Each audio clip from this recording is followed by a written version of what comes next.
Humanos, mais um Humanos Cast. Hoje a gente vai falar de política.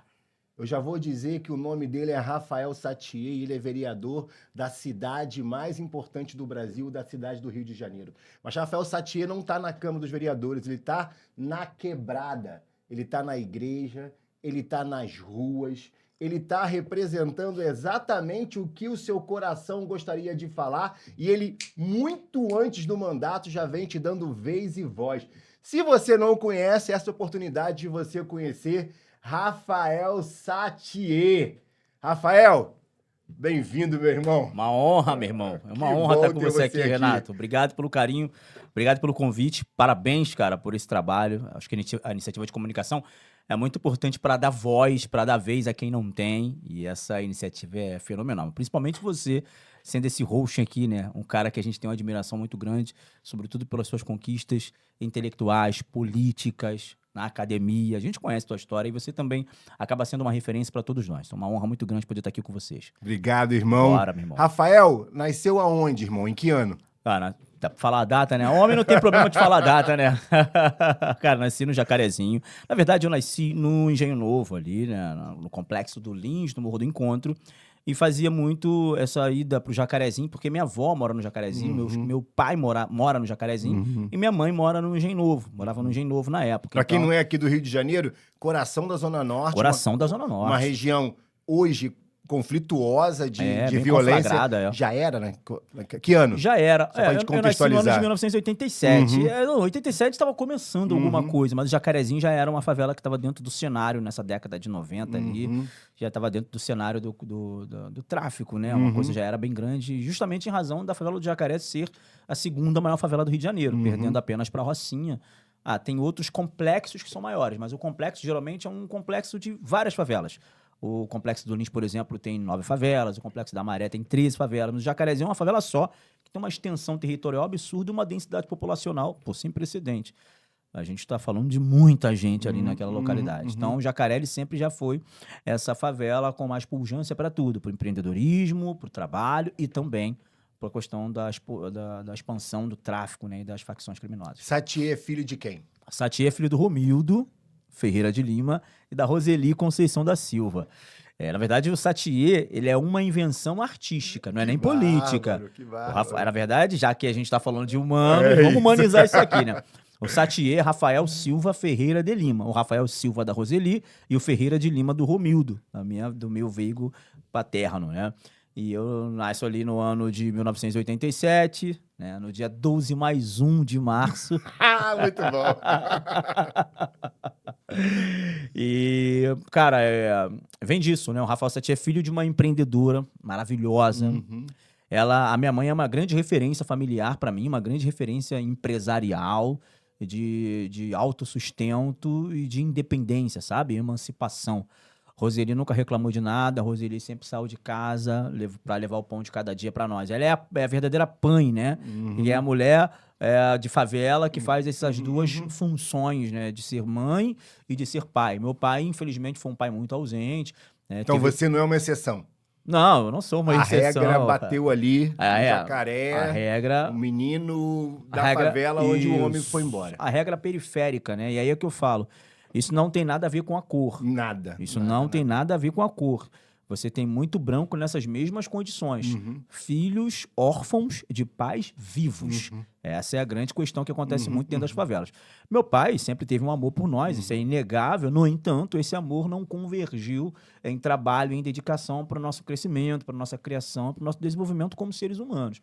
Então, essa responsabilidade, ela ficou toda sobre a minha mãe. Ela que via matrícula escolar, ela que via comida, ela que via roupa disso, roupa daquilo. Meu pai, infelizmente, teve um envolvimento no tráfico, passou um tempo no tráfico, ele foi preso durante muitos anos. A gente teve essa ausência paterna justamente em razão da reclusão dele. Que idade você tinha quando ele foi preso a primeira vez? Cara, não me lembro exatamente, mas eu acho que era muito novo para lembrar. Mas eu me lembro aí com 11, 12 anos e meu pai tá preso.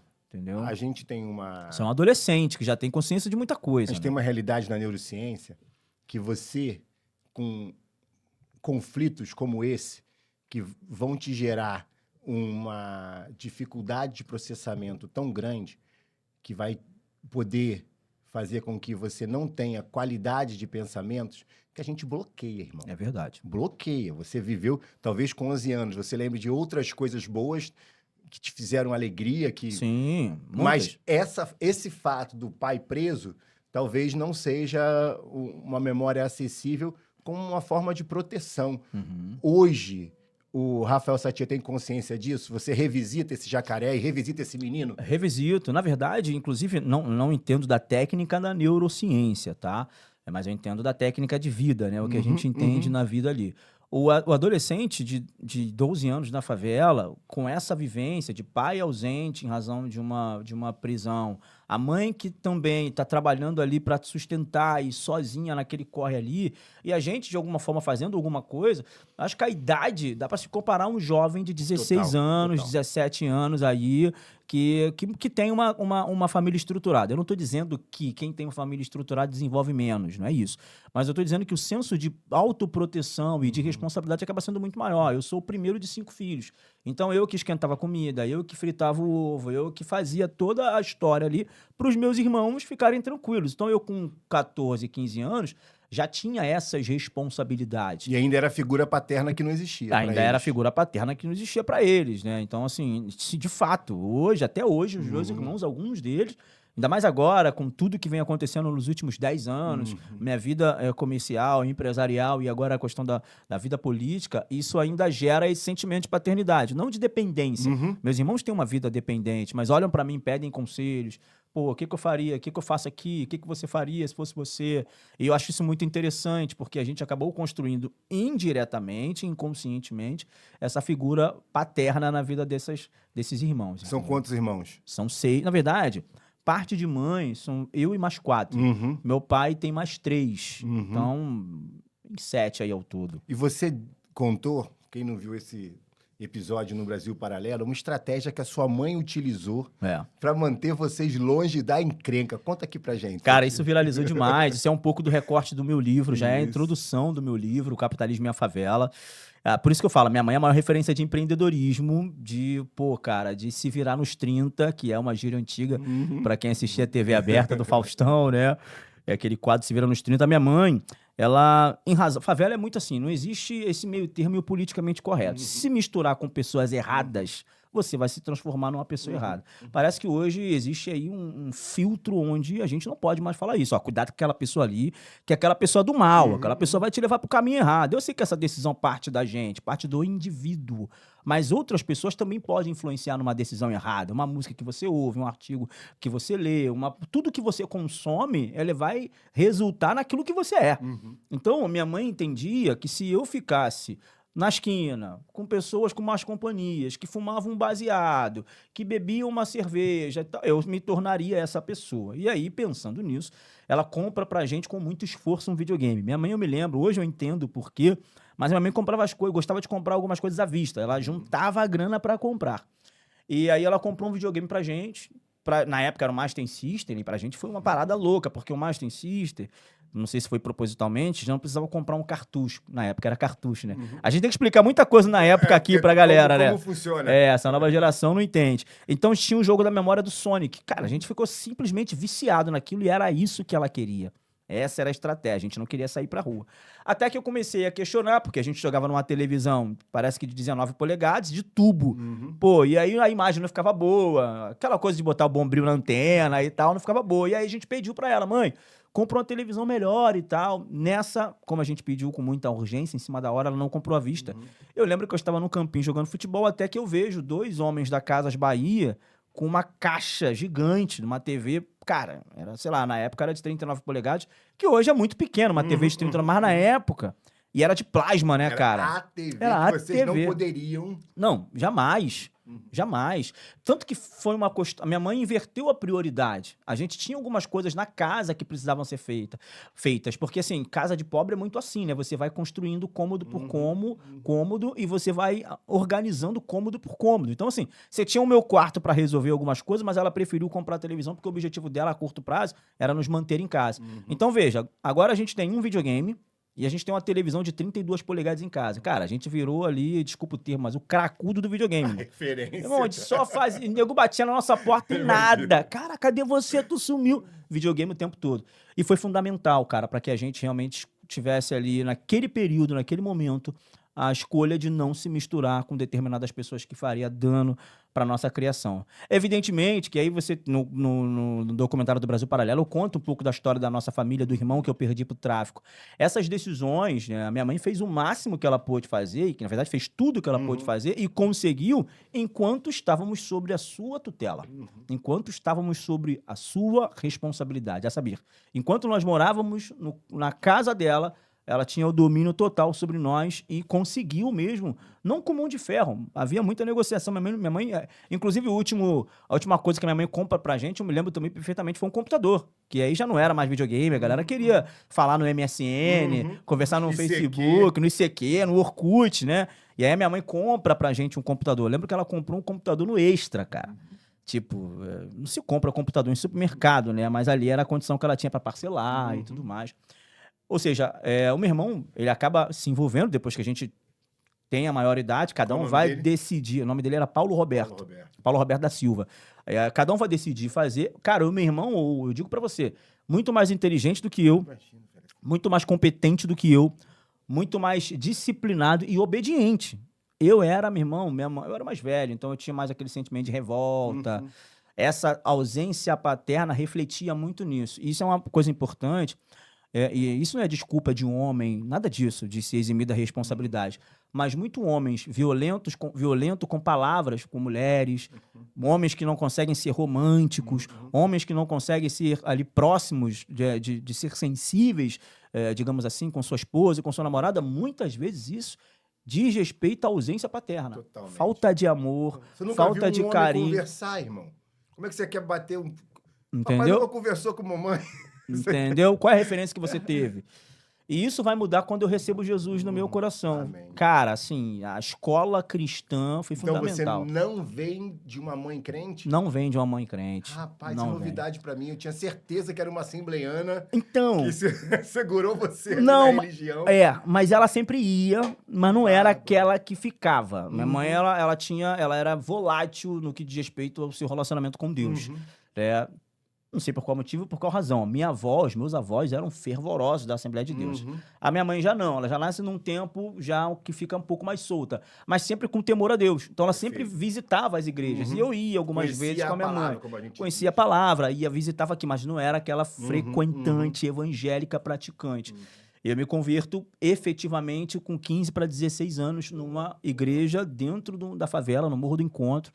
Cara, e ali o negócio muda completamente. Então, no Morro do Encontro, você teve um encontro, não é aquela história de papai vovó eu acabei sendo... Não. E tem gente que tá assim hoje, que nunca teve real a tal do converter de rota, né? É verdade. O que a gente chama de metanoia, né? O Rafael teve a metanoia ali. Eu tive, cara. E assim, a melhor fase, eu julgo que a melhor fase para um homem se converter é na adolescência. Porque a gente estava conversando até aqui nos bastidores, né? Trabalhar com jovem é muito bom, porque os caras estão com ímpeto, os caras estão com uma força, com uma gana de fazer, e foi isso. Eu me converto ao evangelho, me apaixono por Jesus e pela obra de Deus. A gente tem o benefício do tempo, porque o jovem tem tempo pra caraca. Ele estuda de manhã e não tem um compromisso do trabalho à noite. Né? E por duas razões. Por não ter trabalho mesmo e porque o jovem também está naquele período ali onde ele quer ter o tempo livre dele. Então eu usava todo o meu tempo livre depois do estudo pra estar na igreja, cara. Então eu aprendi a tocar violão, aprendi a música, aprendi a oratória. Hoje eu faço os eventos como mestre de cerimônias ou host em determinados eventos para 3 mil pessoas. E a galera fala assim, cara, tu fez curso de oratória onde? Eu falo, porque as irmãs nunca te deram uma oportunidade na consagração. Com 100 pessoas assim, sem fala, te avisar, se vira. Você tá entendendo? Então a igreja ela é uma escola absurda. Então, hoje o cara paga uma grana pra fazer curso de improviso. Irmão, vai pra Assembleia. Vai pra Assembleia. E vou te falar, a igreja ela é extremamente importante para a ascensão do povo preto também. Então você pega lá um pastor, óbvio que você vai ter suas exceções, que nem todo pastor, nem todo evangélico entende que ele tem que pregar, ele tem que falar. Não é para todos, evidentemente, isso acontece na igreja.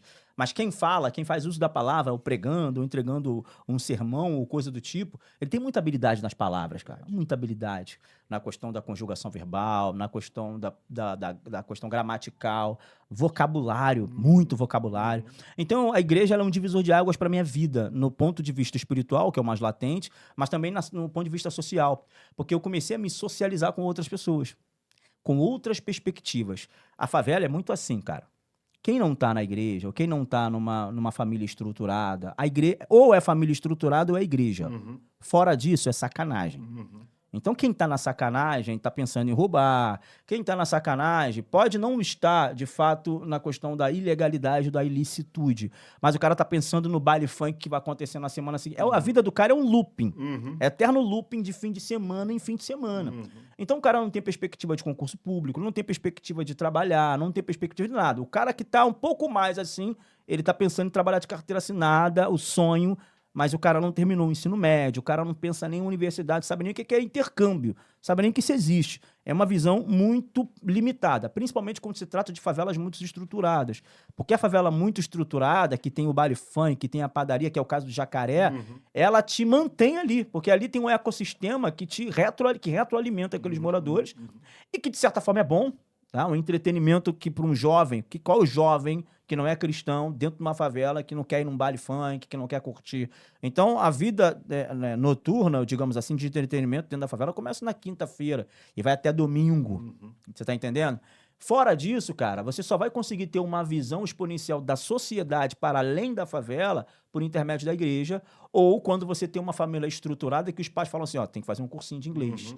Aí você, no curso de inglês, conhece pessoas que moram fora da favela. Ó, você tem que estudar num colégio particular. Faz um esforço, paga 300, 400 reais pro filho estudar no colégio particular, e ali ele se relaciona com outras pessoas. O ecossistema é outro. Porque é do Estado proposital essa construção de colégios municipais próximos às favelas.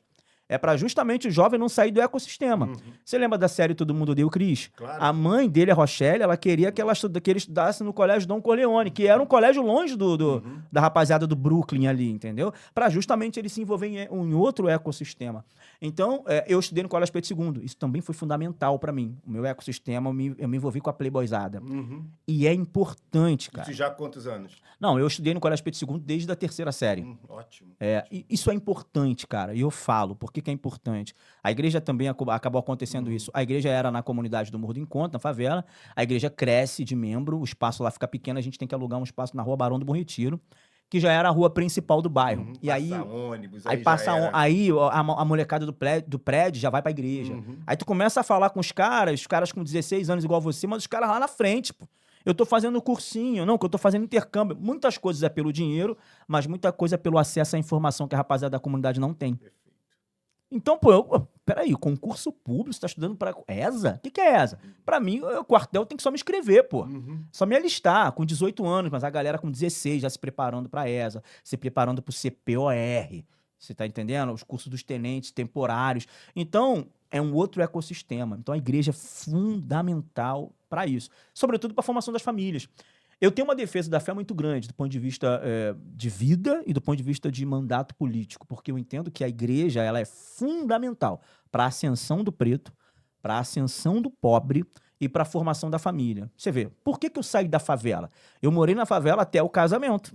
Então, eu me converto com 15 para 16 anos, vivo o evangelho com muita intensidade, fazendo missão fora do país, fui para Argentina, Paraguai, Chile. Eu faço missão também dentro do Brasil, aprendo espanhol em razão dessas experiências, hoje eu sou fluente no espanhol, dessas experiências transculturais na América Latina. Hierarquia, disciplina, respeitar o pastor, chegar cedo no culto, responsabilidade, tudo isso tu aprende dentro da igreja. E aí eu conheço a mulher da minha vida também dentro da igreja. Olha como é fundamental. O nome dela é Tiemi Satie. Ela que é a Satie. A Tiemi deveria se chamar Misericórdia. Boa. Então o cara conseguiu uma mulher linda, inteligente, guerreira para suportar os sonhos. Mirabolantes, que hoje tá mole batendo nas tuas costas. Pô, tá fácil. Hoje tá tranquilão. Tá fácil. Mas tá embarcar fácil. nesse sonho, quando ninguém acreditava, né? Um sonho de ser um comunicador, de ser um empresário, de falar de política, de estar numa pauta de direita onde você é minoria. Total. Eu lembro quando eu te conheci, mais quando os acampamentos começaram e você fazia as lives. Lá do CML, do Comando Militar do Leste. Isso, eu falei, esse cara é maluco. De repente estava em Brasília. É isso aí, rodei tudo, Tenho certeza Goiânia. que ele fazia aquilo duro, Pô. tirando dinheiro da casa. Mas, meu irmão, aí é que tu faz, é a guerreira mesmo. Meu irmão, não é? brigava comigo. Cara, falei, filha, é pelo Brasil, é por um futuro. Tirando dinheiro das nossas economias para correr atrás das coisas. Eu tenho certeza disso. Mas vamos voltar mais para trás. Eu quero falar do Paulo um pouco. Então, você perde um irmão. Perco um irmão. E você acredita que a vontade de ser político tem um pouco do salvar outros Paulos? Então, vamos lá. Não efetivamente, mas acaba passando por isso, tá? A minha vontade de fazer política veio justamente em razão de uma dor que eu tive no meu negócio.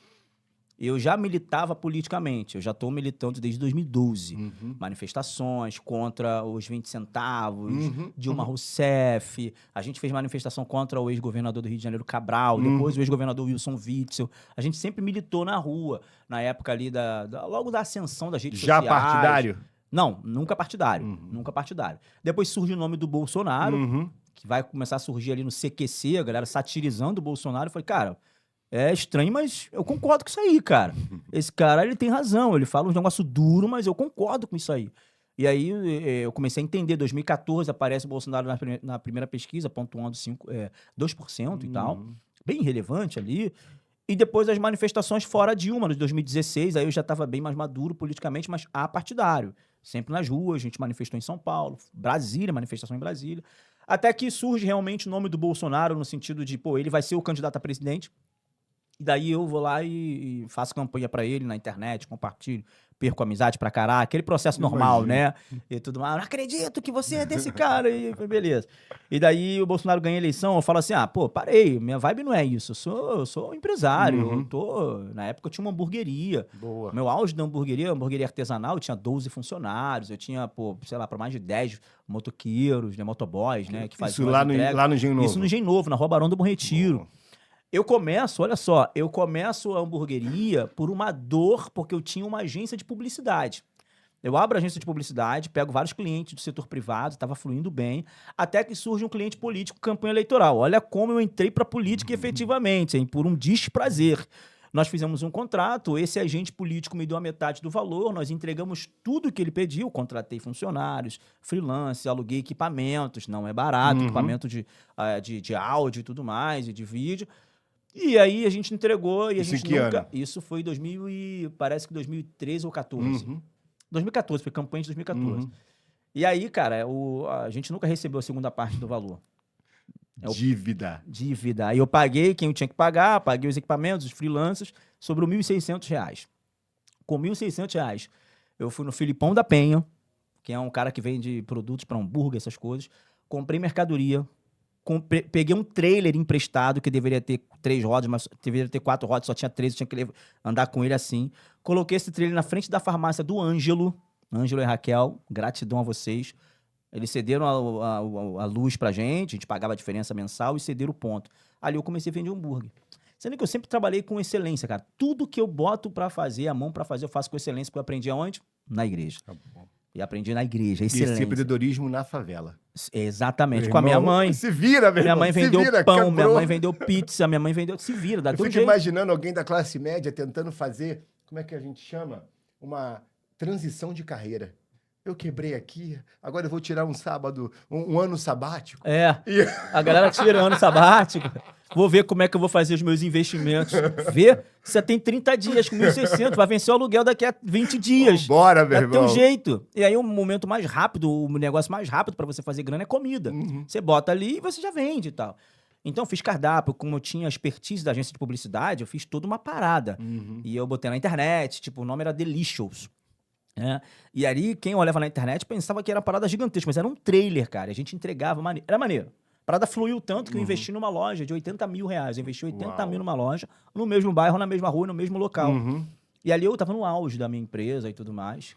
Você vê, a política me trouxe essa experiência negativa, de eu quebrar minha agência de publicidade e começar com hambúrguer, mas Deus que faz as coisas. Sempre colocando Deus em primeiro lugar, a gente tem que entender que a nossa vida é essa é uma timeline que a gente vai vivendo, principalmente quando se trata de classe baixa. Não existe planejamento a médio, curto e longo prazo, irmão. É o que você vai comer hoje à noite. Tem gente que não sabe o que vai comer amanhã. Tem gente que precisa fazer uma entrevista de emprego e não tem o dinheiro da passagem. É essa a realidade que eu tô falando. Então a gente toma uma decisão, abre esse trailer de hambúrguer. Na época eu já era pastor, então havia um constrangimento. Ninguém quer ir para um trailer na rua.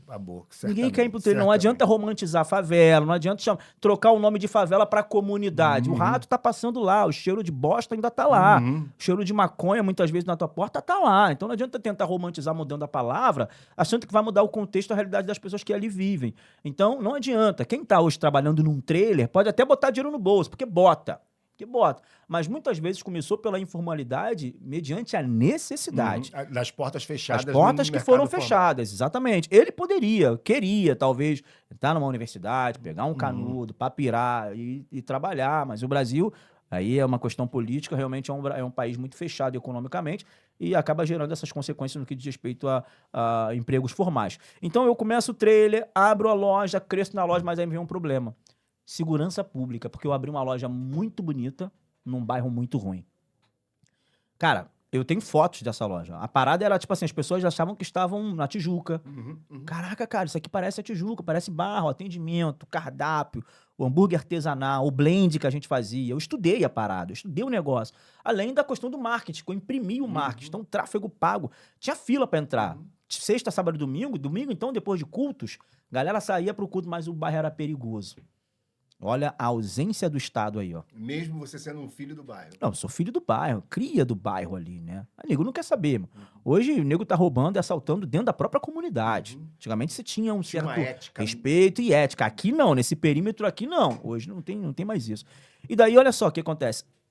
O empreendedor, ele empreende, gera empregos, 12 empregos de carteira assinada, direto, formais, mais diversos motoboys que trabalhavam como MEI, outros no freelance de boca mesmo ali, que ficava ali. Então você era um gerador de emprego, cara. E o Estado, ele não te dá esse retorno. Não dá o retorno na segurança, não dá retorno na iluminação, na infraestrutura da cidade, e aquilo começou a gerar um transtorno muito grande. Pra você ter noção, eu abri a loja, eu inauguro a loja no dia 5 de setembro de 2014, a loja. Já tinha 2, 3 anos de trailer. A loja no 5 de setembro de 2014. No dia 9 de setembro do mesmo ano, ou seja, 4 dias depois, eu recebi na minha loja um auditor fiscal do Ministério do Trabalho por uma denúncia anônima. O Estado só serve para te sufocar, só serve para arrancar aquilo que você está conquistando, só serve para isso. Então, veja, o Estado, além de mandar um auditor fiscal, que eu fiquei amigo dele, o Hércules, seu Hércules, fiquei amigo, porque o cara foi super solícito. Ele falou, cara, eu tô aqui por uma denúncia anônima, mas, cara, eu tô vendo que tu tá aqui, cara, pô, olha como é que tu teus negócios, mas eu vou ter que autuar e tal. Eu paguei uma multa de R$1.500. Imagina o cara começando, cara, numa loja, cheio de dívida, porque agora com a loja, você paga IPTU, paga água integral, pagar luz. Não estou dizendo que isso é errado, não, mas estou dizendo o custo Brasil, o custo para você ser empreendedor no Brasil. Aí você paga água, IPTU, aluguel, você paga a vigilância, o alvará, aí você tem que colocar os azulejos, as especificações da cozinha, tudo corretinho, porque senão a vigilância sanitária vem. Você tem o contador, você tem o INSS, você tem o FGTS, você tem um salário de família, você tem um salário de funcionário, você tem auxílio periculosidade. Irmão. É o convite para a informalidade. É o convite para a informalidade. É feito para dar errado. E aí o pior, o Estado, quando olha para o empreendedor e fala assim, pô, mano, esse cara contra tudo e contra todos, ele conseguiu. Virou 12 funcionários, mais motoboy, deixa esse cara trabalhar porque ele tá dando lucro pra gente, pro governo. Não. Porque não tem policiamento. E aí o que acontece? Assaltos. Eu fui assaltado 2 vezes. Aí eu tinha que pedir pra viatura da polícia, pô, faz uma ronda aí, que eu dou um hambúrguer. Nunca me pediram dinheiro, tá? Isso aqui não é denúncia ou coisa do tipo. O policial nunca me pediu dinheiro. Na vida real. Pô, irmão, aí, tem como tu parar aqui no horário tal, porque fica mais deserto, tu dou um hambúrguer aí, dou uma moral. Aí, não, precisa dar moral não, a gente para aí, mas pô, tu quer criar relacionamento. Tu quer criar relacionamento. O cara tá na guerra dele ali também, às vezes com fome, dava um lanche pro cara ficar. Pô, a gente foi assaltado 2 vezes e a loja foi arrombada 2 vezes. Ser assaltado é uma coisa, a loja ser arrombada é outra. O trauma é muito maior. Tudo bem, o cara bota a arma na tua cara ali, mas pra quem é da favela, a gente tá habituado a ver arma. O que é uma pistola pra quem cansou de VG3, 762 pra cima e pra baixo? O cara aponta uma pistola, tu já sabe qual é o procedimento, Pô, irmão, perdi, pega aí, tá tudo aí e tal. O cara leva, agora levam até moeda, né? Beleza. A loja arrombada não, Renato. Você chega na tua loja, 6 horas da manhã, aí de longe tu já vê a loja, o buraco aberto ali. Aí tu abre na loja, não tem televisão, não tem cadeira. Gastei caro com cadeira. Comprei cadeira, as mesas e cadeiras vieram de Santa Catarina, irmão. O maior orçamento com a minha loja foi cadeira, não foi nem com porcelanato. Pra gerar conforto, fazia diferença. A loja era absurda, irmão. A loja era absurda, o Delicious era absurdo. Aí você vê a geladeira virada, o vagabundo levou até queijo da parada, irmão. Entendeu? Aí como é que tu faz? Na segunda vez que a loja foi arrombada, na segunda eu falei, não dá mais. Tudo que eu posso fazer como empreendedor, pela iniciativa privada, eu fiz. Eu pago imposto, eu pago IPTU, eu pago tudo que eu pude fazer, eu fiz. O Estado está falhando em me dar segurança. E aí eu decidi entrar para a política mais por uma revolta, porque nessa altura do campeonato, 2019 para 2020, estava acontecendo a pandemia e as pessoas não estavam deixando o Bolsonaro governar. Eu pensei, pô, ganhamos, vou deixar o Bolsonaro ganhou a eleição, agora tá tranquilo. Pô, não deixava um cara governar. O segundo ano que ali é pra ele perturbação. Falei, cara, deixa o cara governar. Eu chegava em casa, na internet, ficava assim, o que eu vou fazer para defender o Bolsonaro? As pessoas só falando besteira, aí eu falei, não vale, eu comecei a tomar mais coragem, criar vídeos e tudo mais, aquela coisa toda, até que com a expertise de pastor, eloquência, saber concatenar as ideias. Eu estudei também muito a política, Olavo de Carvalho, Thomas Sowell, eu estudei Ludwig von Mises, autores liberais, Hofbauer, eu estudei muitos liberais da Escola Austríaca de Economia. E aí, quando eu começo a falar e produzir os conteúdos de vídeo, atrelando isso à direita brasileira e ao bolsonarismo, cara, a parada, pum, quem é esse negão aí, mané? Você lembra qual foi o primeiro? O primeiro vídeo que eu fiz, olha que bacana, né? Que impactou, né? O primeiro que impactou. Eu já tinha alguns vídeos estourados. Imagino. Mas o primeiro que impactou não foi uma super produção, porque eu sempre gostei de produção. Meus conteúdos sempre foram bacanas, com microfone lapela, sempre foi assim. Desde o início, porque era um resquício da minha agência de publicidade. Eu tinha câmera, eu tinha as coisas guardadinhas lá. Mas o primeiro vídeo que impactou, eu era diretor de marketing de uma empresa aqui no RB2, naquelas duas torres que tem ali, perto do Península. Eu era... No CEO Corporation. Eu era diretor de marketing de uma empresa ali. E eu indo pra empresa, cara, era 7 horas da manhã, porque a Barra é o seguinte, você tem que sair muito cedo ou sair muito tarde pra chegar na Barra, né? Cara, 7 horas da manhã, no BRT, lotado, tinha uma senhora sentada assistindo um vídeo do Eduardo Bolsonaro com a Leda Nagli, que já era reprise de uma live que ele fez com ela. Aquilo me chamou a atenção, porque eu falei, cara, são 7 horas da manhã. Essa tia poderia estar dormindo, irmão. Poderia estar descansando, porque ela vai pegar uma jornada de trabalho. A fisionomia dela era de quem ia enfrentar uma faxina, uma casa de família para trabalhar. Ela poderia estar dormindo, mas ela, uma senhora de idade, às 7 horas da manhã, assistindo Eduardo Bolsonaro e Leda Nagli no Instagram. Aí eu pego aquele vídeo e falo assim, tá vendo aí como é que vocês não podem desistir do Brasil? Tá vendo aí, Eduardo Bolsonaro? São 7 horas da manhã, tô no VLT. Cara, esse vídeo... Aí eu botei uma música meio ali melancólica. Esse vídeo viralizou, porque esse vídeo passou no Terça Livre, na época do Alan dos Santos, que era o auge da comunicação na direita. O Kim Paim, o Eduardo Bolsonaro mandou uma mensagem pra mim emocionado, falou, cara, que maneiro esse vídeo, você é da onde? Ali foi o meu primeiro vídeo, eu estourei com esse vídeo. E aí depois... A direita te viu. A direita me viu. A direita me viu. Aí depois foi qualificando, né, o conteúdo, os estudos. Bom, mas eu nunca pensava em candidatura, não. Sempre ia nas manifestações. Eu lembro que em 2019 eu estava indo manifestar já contra o Witzel, né, na escadaria da Lerge, no Palácio Tiradentes. Aí veio a questão da pandemia, teve a questão dos desvios dos hospitais de campanha. E aí me deram o microfone para falar nas manifestações da escada. Aí, pastor, com toda essa estrutura de igreja, a eloquência... Não dá, não. Deixou chegar...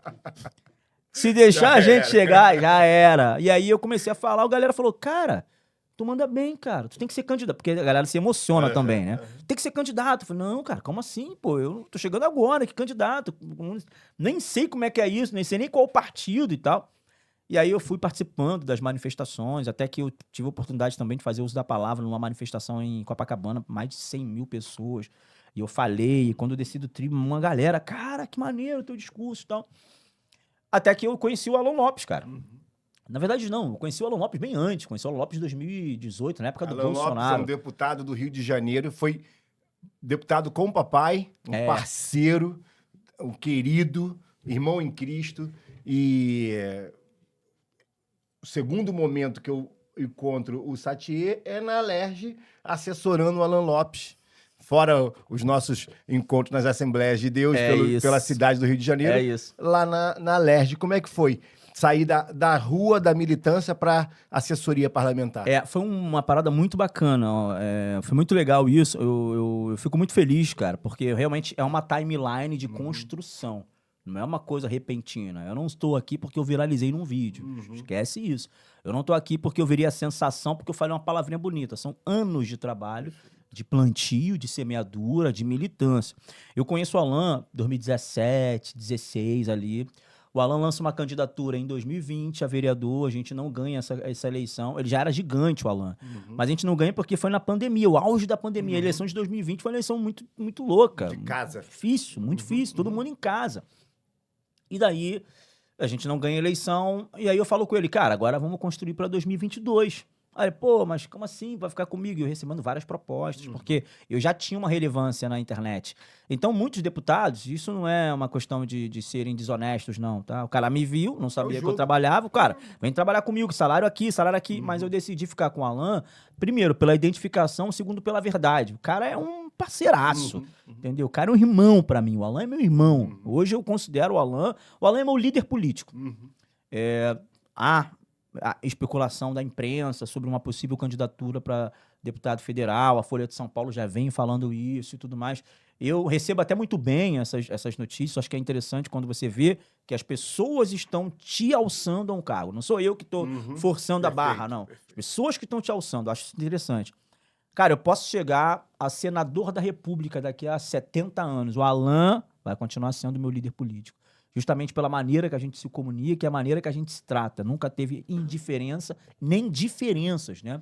E aí, chega 2022, a gente começa um trabalho de comunicação, 2020, que é o canal Todo Poder Emana do Povo, eu e ele, junto com dois amigos, o Gustavo Reis e o André Queiroz, chamado Todo Poder Emana do Povo.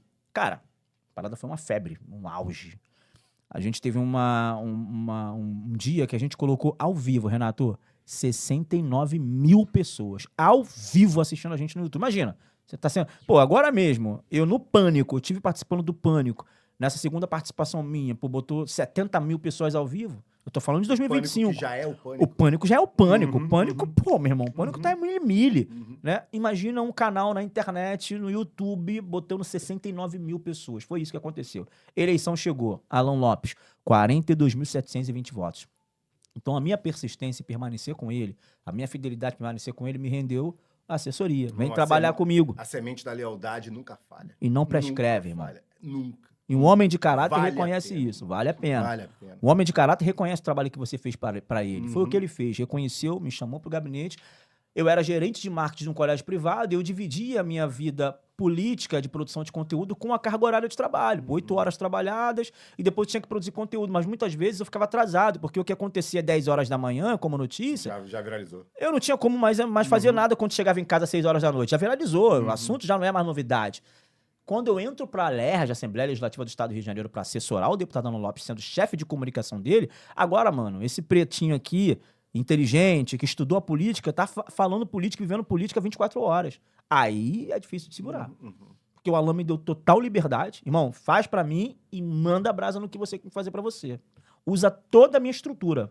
Essas foram as palavras dele. Total. Usa toda a minha estrutura pra produzir o teu conteúdo. Pô, eu peguei o Fagundes, que é o meu videomaker hoje, que eu até peguei, roubei aí, lulei do Alan Lopes, né? O Fagundes, que trabalha comigo, e, mano, ele produzia todos os meus conteúdos. E aí explodi, cara. Explodi, porque agora eu tenho estrutura financeira, eu ganho bem, eu sustento a minha família na política, eu produzo conteúdo na política e assessoro na comunicação, chefiando a comunicação de um parlamentar. Ideias de projeto de lei. Agora, o Satie não é mais o cara só da imprensa, da mídia e da comunicação. O Satie agora é um assessor parlamentar e conhece o poder político, o poder público por dentro da máquina. Eu sei o que é um PL, eu sei o que é um PLC, eu sei o que é um PELOM, eu sei o que é uma Constituição. Então, pum, a gente vai entrando ali, vai ganhando experiência. 2024 chega a minha eleição. E aí nada mais justo quando o Alan entende que, pô, irmão, tu tá no teu tempo, tá maduro pra ir. E, óbvio, um desafio muito grande. Eu lancei a candidatura pela primeira vez e com a graça de Deus, porque eu não posso acreditar a outra pessoa essa vitória, a não ser ao nosso Senhor e Salvador Jesus Cristo, porque a probabilidade são mínimas de alguém que veio do complexo do Lins, né? A probabilidade são mínimas de alguém que nasceu num lar desestruturado e com 5 filhos. A probabilidade são mínimas para alguém que nasce filho de um traficante, que fica mais tempo preso do que com a sua própria família. Você já viu essa história toda. E agora, no dia 6 de outubro, né, a gente ali olhando no site, aparece lá o Rafael Satier, esse quem vos fala, eleito com 13.582 votos. Eu pego minha família, abraço minha família, falo, ó, isso aqui é graças a Deus e é por cada um de vocês, né? Amém. Então, e a história não termina aqui, né? Porque tem muita coisa para acontecer, né?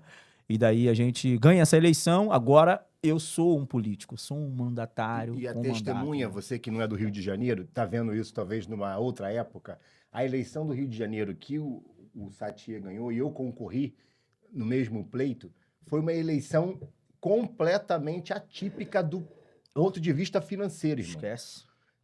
Hoje, o Satier é um dos poucos, eu respeito todos os colegas dele, que não prancharam, não vieram com Corolla no dia da eleição e fez o sistema mudar. Esse voto é ideológico, esse voto é de opinião, é conquistado nesses anos todos. Exatamente. Nessa guinada do Brasil à direita. Exatamente. Deve ser um voto de artista, pulverizado. Você totalmente. Não deve ter uma região. Não, eu fui votado, pô, de Paquetá a Sepetiba. Eu tive 4 votos na ilha de Paquetá, pô. Caraca, irmão. Beleza, a gente foi lá. Porque aí, campanha também eu sou chato. Irmão, fez seu dever de casa. Eu fiz o dever de casa. E meus coordenadores me botaram pra trabalhar. A agenda começava às 5 e terminava meia-noite.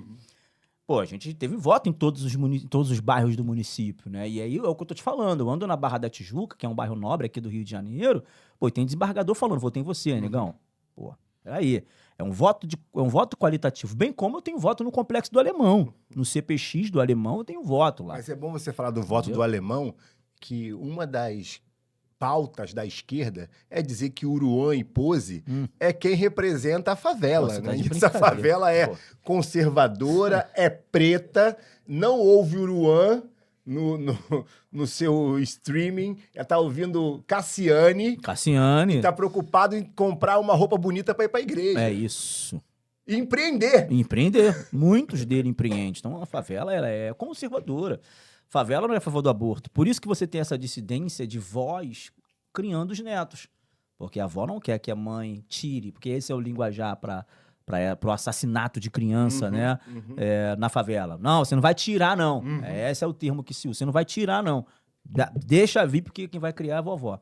Então você tem muito disso. A minha avó, ela foi fundamental na minha criação, Dona Carmen de Paula, né? Ai, de Paula aí. Ela é de Paula. Pode ser que tenha alguma coisa, alguma conexão, eu vou contar a história de Paula aqui da tua Vocês avó. vieram de onde? Do Cabo Sul? De onde vocês vieram? A gente veio de Minas, Muriaé, papai lá atrás. A sua avó de Paula possivelmente tem a mesma origem da minha. Quando houve a abolição, antes dela, alguns fazendeiros já tinham abolido os seus escravos. E davam um sobrenome para eles. E davam um sobrenome de que fazenda você é livre. Sim, sim. Isso então, aí é. Os nascimentos não eram, tô dando um exemplo, os Souzas não eram, mas os de Paula eram pretos livres. Que maneiro. Então, ter o sobrenome de Paula, meu avô se deu esse sobrenome. Que legal. Na verdade, um amigo branco, quando ele foi convertido a pastor, falou assim, não, você vai ser de Paula a partir daqui, porque eu conheço vários outros negros de Paula de sucesso. Caraca, que maneiro, cara. Porque originariamente foram negros livres. Então, bem provável que o pai da sua avó também tenha entrado, ou a mãe tenha entrado nesse ecossistema. Falando, meu irmão, eu sou livre, ó. Coisa legal, hein? Eu tô em outro patamar. É isso. Na minha família é isso. E não vai me criticar que a gente está racionalizando o papo, porque quem racializou não foi a gente, não. Já veio racializado. Já veio racializado. O que a gente está tentando é dar o peso correto para esse racismo que nenhum de nós dois negamos, não. É óbvio que não. Existe racismo no Brasil. A gente está aqui consciente, só não vai lamber ferida e ganhar voto em cima de algo que, na verdade, precisa de resolutividade. Perfeito. Nós somos pessoas que o problema existe e eu vou resolver. E você, para surpreender, porque o cara já é improvável de entrar na Câmara dos Vereadores lá do Jacaré. e ainda assume uma pauta que é da esquerda, presidente da comissão de combate ao racismo. Cara, eu falei, cara, isso aí é pesado. Essa foi, se os caras já estavam, como diria o Adriano, mordendo as costas, ali foi... Habib Yes, filho. Habib Yes. Como é que foi a escolha dessa pauta e como é que está sendo presidir essa comissão? Isso foi uma estratégia que eu tive na Câmara Municipal. É óbvio que eu, como marinheiro de primeira viagem, não iria pegar uma comissão de alto escalão, né? Por exemplo, Redação e Justiça, que seria a Comissão de Constituição e Justiça, que versa sobre a constitucionalidade dos projetos. É a comissão mais importante da casa.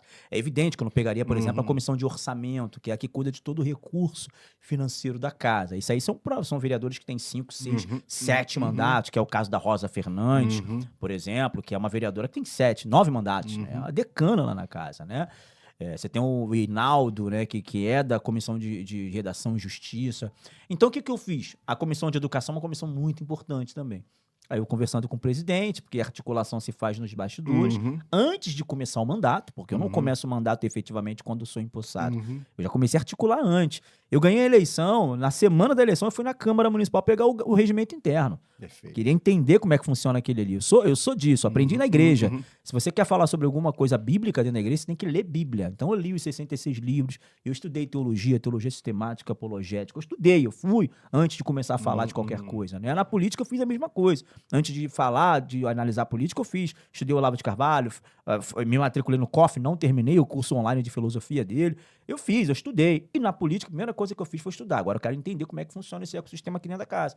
Eu não vou ser engolido por essa galera. Eu preciso saber. E aí eu conversando com o Caiado, que é o presidente da casa, mando um abraço aqui pro nosso presidente Carlos Caiado, lá da Câmara Municipal do Rio de O Janeiro. único sobrevivente do Campeonato Mundial é o Tricolor, pelo menos. É o Tricolor, aqui no Rio de Janeiro, até o momento, né? Mas vamos torcer. Eu tô torcendo por esses caras. Pô, ontem eu tava com a camisa do Flamengo lá em São Paulo, mano. Fui zoado pra caralho. Mas beleza, tudo certo, tudo bem.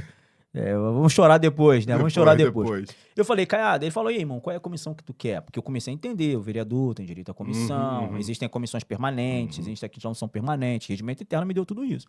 Falei, vereador, presidente, queria conversar com o senhor sobre comissão. Ele se assustou, pô. Caraca, maluco de primeira viagem, já tá falando de comissão? Que história é essa? Aí ele falou, não, Sati, geralmente tu fica com 2 comissões, me dá aí 3 que eu vou te colocar aí de ver prioridade, tem que ver a proporcionalidade. Eu falei, já estudei tudo isso. A bancada do PL é a segunda maior bancada da casa, então a gente tem a vice-liderança no sentido de proporcionalidade. Primeira proporcionalidade vai para o PSD, que é o partido da base do Eduardo Paz, que é a maioria, e depois é o PL. Então a gente já sabe disso, já entendi isso, regimento interno. Por isso que é importante estudar, conhecer o que você está fazendo, entender o que você está fazendo. Aí ele já se assustou. Falei, presidente, eu quero a comissão de educação. Ele, pô, meu irmão, chegou agora, quer sentar na janela? Chutou o balde comigo. Falei, eu quero a comissão de educação, a primeira. A segunda, eu quero a comissão de combate ao racismo. E a terceira, eu quero a comissão de direitos humanos. Ele falou, caraca, irmão, tu pediu 3 pancadas. Primeiro, a comissão de educação é muito difícil, muito competitiva. Você vai ter poder de fiscalização e você é a oposição. Então, é muito difícil te dar essa comissão. A de combate ao racismo, pô, cara, o PSOL dominou essa comissão desde o início dela, tá? Com o PSOL e o PT. E a de direitos humanos, a mesma coisa. Sendo que eu fui na malandragem, evidentemente, no bom sentido da palavra malandragem. Eu já sabia que eu não ia ter a comissão de educação. Então eu pedi a comissão de educação em primeiro lugar para receber a segunda, entendeu? Eu pedi a de educação para ele rejeitar e me dar a de combate ao racismo. Essa foi a estratégia. E aí foi exatamente o que ele fez. Ele, pô, cara, ó, de educação realmente não tem jeito, tudo mais, não me leva mal não.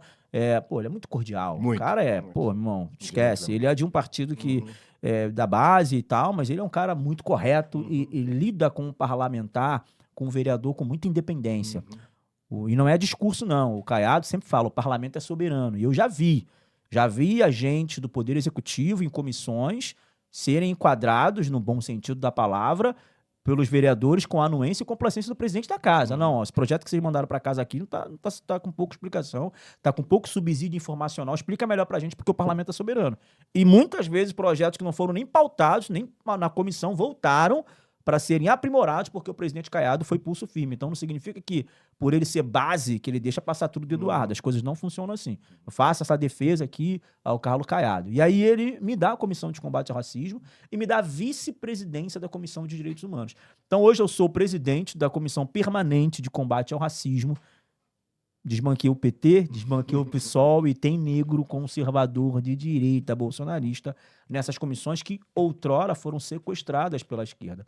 E ali a gente tem feito um trabalho de combate ao racismo mesmo. Nós atuamos no caso, até mesmo fora do Rio de Janeiro, na cidade de Campos do Goytacazes, de um advogado que agiu de maneira inescrupulosa, racista, com uma juíza negra. Botou nos altos. Botou nos altos, irmão. Parada pesada de senzala. A gente queria ter pego ele. Sabe por que a gente não pegou? Porque ele morreu. Então, não vou comemorar a morte de ninguém, mas a gente ia pegar ele. Pegar. Ministério Público. A gente já tinha feito representação no Ministério Público, já tinha ido na OAB, A gente atuou no caso do Igor Melo, que era um jornalista que cobria o Botafogo, que tomou um tiro. Gente boa demais. Hoje tá cobrindo no canal do Neto e tal. Pô, meu irmão, tá voando aí. Ele tomou um tiro de um policial, né, por trás. Acho que perdeu um rim e o intestino foi perfurado. Nós atuamos nesse caso, foi amplamente divulgado pela Record, pela Globo, demos entrevistas, acompanhamos ali no hospital na Penha ali e tudo mais. Sendo que quando aconteceu esse caso, todo mundo falou racismo. E eu, como presidente da Comissão de Combate ao Racismo, melhor dizendo, eu não posso simplesmente olhar tudo com o prisma do racismo, porque eu entendo que todo racismo é crime, mas nem todo crime é racismo. Todo racismo é crime, mas nem todo crime é racismo. A gente precisa entender isso. Estão falando de racismo climático agora. Que história de racismo climático, pô? Que o preto pega mais sol, que o preto fica mais suscetível a coisas que prejudicam o meio ambiente. Racismo estrutural, que não existe no Brasil, racismo estrutural. Racismo gastronômico. Estão dizendo que colocar o arroz por cima do feijão é racismo gastronômico. Não pode falar em buraco negro porque é racismo. Não pode falar em esclarecer porque é racismo. Então, assim, a pauta tão séria, Renato, uma pauta tão séria de pessoas, os nossos antepassados que foram escravizados, e nossos antepassados que lutaram junto à Princesa Isabel, como Machado de Assis, que estavam ali junto, fazendo forças políticas com a monarquia, entendeu? Para a abolição. As pessoas lutaram por essa pauta. Para você ver essa militância hoje nojenta, desqualificando uma pauta extremamente relevante e importante para a nossa sociedade. Entendeu? Então a gente tem que tratar o racismo como ele é. Racista tem que ser punido com peso e com rigor da lei. Agora, eu também não posso achar que tudo é racismo porque a vítima foi um homem preto. Porque quem deu o tiro no Igor Melo, que nós atuamos nesse caso junto ao Ministério Público, foi um policial preto. Um policial preto retinto. Aquele preto carvão, no último tom. Passou daquilo ali ao abismo. Peraí. Então um negão deu um tiro no outro preto porque o cara é preto. Não foi. Foi por intermédio da mulher que ficou ali aguçando o cara. O cara tentou ser um machão. Pra mim, o cara tem que passar. Esse policial passar por um PAD, que é o processo administrativo disciplinar. Ser destituído das suas funções. É isso que tem que acontecer com ele. E ponto. Sem passar a mão na cabeça pra ninguém. E no passo seguinte, quando ele é confundido com um criminoso, houve ali uma conotação racista? Ou houve essa confusão? Houve essa confusão, mas eu penso que não vai pela linha do racismo. Vai pela linha da estatística. Vamos lá. Estatisticamente falando, e é sério que eu vou falar aqui, geralmente, qual é a probabilidade de você ser assaltado hoje no Rio de Janeiro? Por alguém que vem de carro ou por alguém que vem na moto? Muito maior na moto. Então, você seria motofóbico se passasse uma moto e você se assustasse? Não. Pelas estatísticas, pelos números, quando passa uma moto com 2 caras de capacete, meu irmão, se você olhar de fora de uma farmácia e tiverem 2 caras com capacete dentro da farmácia, o que está acontecendo ali? Ele está comprando um Sorrisal? Liga o 90. Liga o 90. Tem policial que já chega atirando, porque sabe que é assalto. Ah, mas isso seria capacete-fobia. Não. Probabilidade. Números. Ciências exatas. Então, hoje, proporcionalmente, grande parte das pessoas que cometem crimes pretos e pardos. É importante falar do pardo, porque nessa história o pardo é a maioria, não é o preto. População negra no Brasil está longe de ser a maioria. Maioria é população parda e branca. Eu sou um homem pardo. O senhor é um homem pardo. O preto retinto, ele é a minoria. Então, Nesses casos... Eu vou fazer um corte aqui, eu não sou pardo não, negão. É negão. Negão, você. Eu tô na minoria. Você tá na minoria. Ele tá chá fraco. Aqui é chocolate profundo. É verdade, entendeu? é verdade. Faz essa correção aí, é isso aí. Mas, e, Renato, olha como é que a gente lidar com esse assunto, cara. Eu sou pardo, você é neurocientista, irmão. Você tem, pós-doc na Inglaterra, cara. Olha o que você é, olha o que se tornou. Ah, então teu pai é playboy? Playboy nada. Teu pai, irmão, veio de Muriaé, em Minas. Uma vez me perguntaram, né, qual foi a forma de eu combater o racismo. A minha clínica anunciou. Eu levei um americano que veio me visitar aqui e trabalha com negros médicos nos Estados Unidos. Levei na clínica, a clínica é linda, com muito bom gosto também, e ele me pergunta, eu só fiquei te observando, Renato, que você era o único negro que não estava servindo, trabalhando. Ele reparou os negros da portaria, reparou os negros do elevador, os negros da limpeza. Como é para você ser esse único negro? Eu respondi para ele, eu nunca percebi. É isso. E ele me responde, toma na cabeça. Ok, that's a way to fight. Ele falou, essa é uma maneira de lutar. A minha maneira de lutar é tentar ser tão bom que eu extrapolo o racismo sendo hoje alguém que combate o racismo pela minha existência. É isso. É isso. A minha existência hoje proporciona uma nova probabilidade de outros se espelharem e não ser apenas o que servia. Talvez, se eu ficasse olhando isso, eu ia congelar nessa realidade, não estou dizendo que não é fato, e ficasse nessa militância rasa, Sim. ao invés de prestar bolsa para Harvard, prestar bolsa para o Imperial College, concluir um doutorado no exterior. Pô. A gente precisa romper a caixa de ressonância dos problemas que a maioria criou para nós e a gente ressoa. Criou para nós. A gente está numa caixa de pauta que a mesma elite que um dia nos escravizou não nos libertou e falou assim, ó, eu vou fingir que você está liberto, mas não vem ser economista, não vem ser vereador, não vem ser juiz, não. Fica brigando por ter mais condições. Vira líder comunitário, nada contra, não é demérito nenhum, vira sociólogo. Isso aí.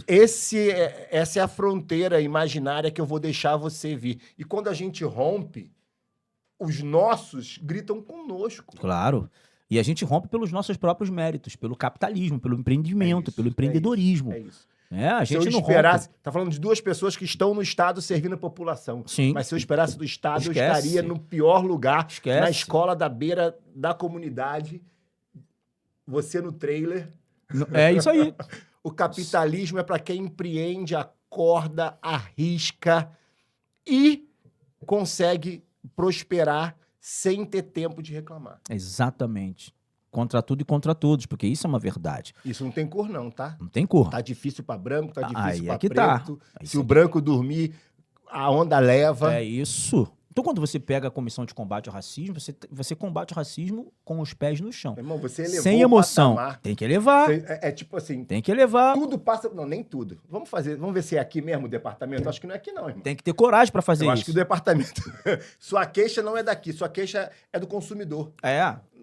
Quando a gente vai fazer as peças para o Ministério Público, eu sou um cara muito democrata e republicano, tá?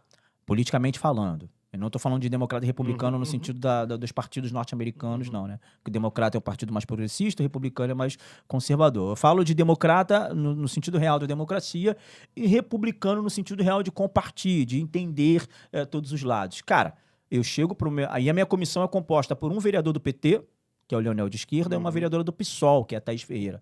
As peças que a gente manda pro Ministério Público, eu sempre peço a inserção deles. Escrevem alguma coisa, falam alguma coisa sobre isso e tal.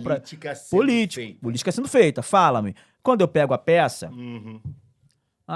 peça tá técnica. Beleza, vou mandar a peça em conjunto, tá? Assino aqui, eu sou o presidente, eu que determino, eu que delibero. Assinou, despacha, vamos representar no Ministério Público. Quando eu pego a peça, não, porque a resolução da ONU, porque não sei o quê, tal, do racismo estrutural, tá fora. Tiro, ó, comunico, ó, não vai entrar na peça da representação do Ministério Público, tô assinando, tô despachando. Porque eu que determino, sou o presidente. E é isso que tem que ser feito. Acho que tá na hora de a gente olhar essa luta por outro prisma. Você falou algo muito interessante. As mesmas pessoas que nos libertaram lá na frente são essas agora que querem nos colocar na senzala ideológica. Não é mais a senzala que os nossos antepassados viviam, que era lá de estuque, de madeira. É uma senzala ideológica que quer que eu acredite que por eu sou preto eu tenho que ser esquerdista, por eu ser preto eu tenho que ser socialista, por eu ser preto eu tenho que estar a favor do governo Lula ou de governo socialista, que não posso ser, eu não posso ser evangélico, que eu não posso ser evangélico, eu tenho que ser candomblessista ou umbandista. A religião de matriz africana, Renato, não é a maioria nem na África. Um continente formado por 33 países, que o norte da África é islâmico, em sua grande maioria, e o sul da África é cristão, entre católicos, protestantes, católicos apostólicos romanos, católicos protestantes e os ortodoxos. A minoria da África é de religiões nativas. Porque não existe Umbanda na África. Umbanda não existe. O candomblé, do jeito que se fala aqui, se faz aqui, não existe nessa profundidade. É made in Brasil.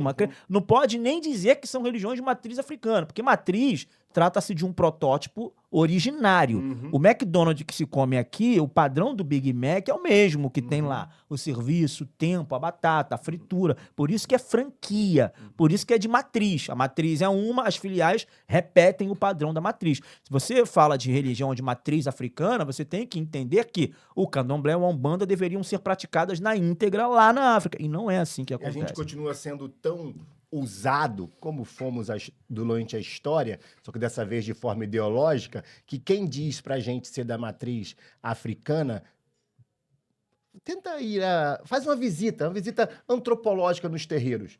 A minoria é preta, irmão. A minoria é preta. Irmão! A minoria. Eles estão contando uma história pra você. A minoria é preta. Cheio de branco lá, tocando tambor. E tá tudo bem. Aqui não é uma crítica à religião, coisa do tipo, não. Mas só não fala que essa é uma religião de preto, porque não é. Ela é quando é exótica, é no carnaval. Que dá dinheiro pra caramba. Caraca. É um tema bom pra caraca pra falar, pô. E a maioria para pessoas de esquerdas e brancas, que dominam os carnavalescos, os tudo branco da comunidade, que fazem o corte e costura e faz a coisa acontecer. Então não me conta a história me senzalizando, porque aqui só tem gente livre pelo conhecimento. É isso.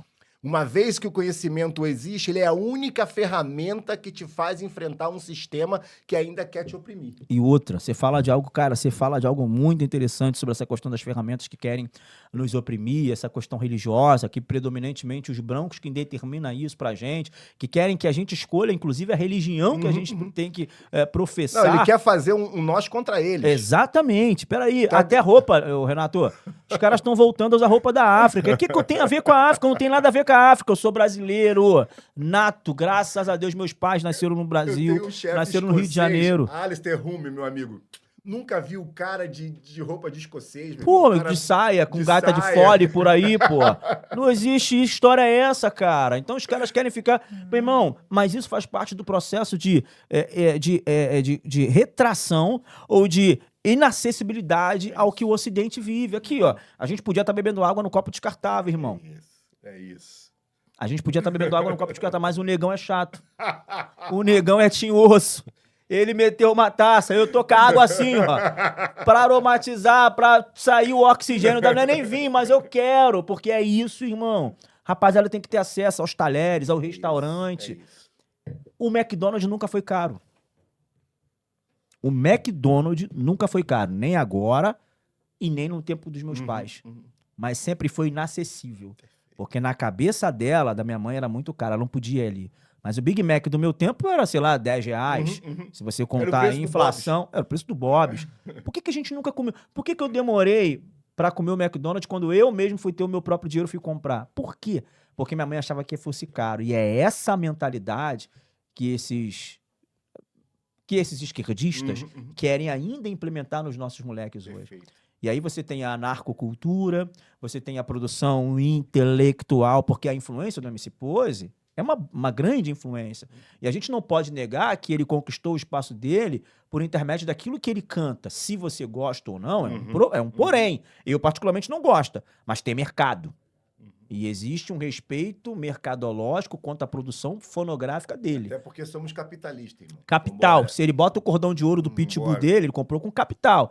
Ele não quer, ele quer usar Lacoste, ele quer usar iPhone 16. A favela é isso. É capitalista. Então, eu não posso aqui falar do mérito da conquista do recurso financeiro. Tá no Spotify, tem gente ouvindo, tá monetizando no YouTube, grana pro bolso do cara. Tirou as pulsos da favela, deve ter dado uma moral pra coroa. Grandão, Brasil, ok. Agora, ele tem que se responsabilizar por aquilo que ele canta, sim. Porque o que ele canta, a produção cultural dele está influenciando os nossos jovens. Porque a música, ela te inspira a fazer algo. Total. Você não surfa ou anda de skate ouvindo Mozart, música clássica. Você geralmente pratica um esporte radical ouvindo um rock, ouvindo uma música. Charlie Brown, entendeu? Você não treina na academia ouvindo bar. Você treina ouvindo um rock, um Red Hot Chili Pepper. Isso é uma música que te impulsiona, um hip hop dos anos 2000, um 50 Cent da vida. É isso. Quando o cara ouve, nós vamos atravessar ao Brasil.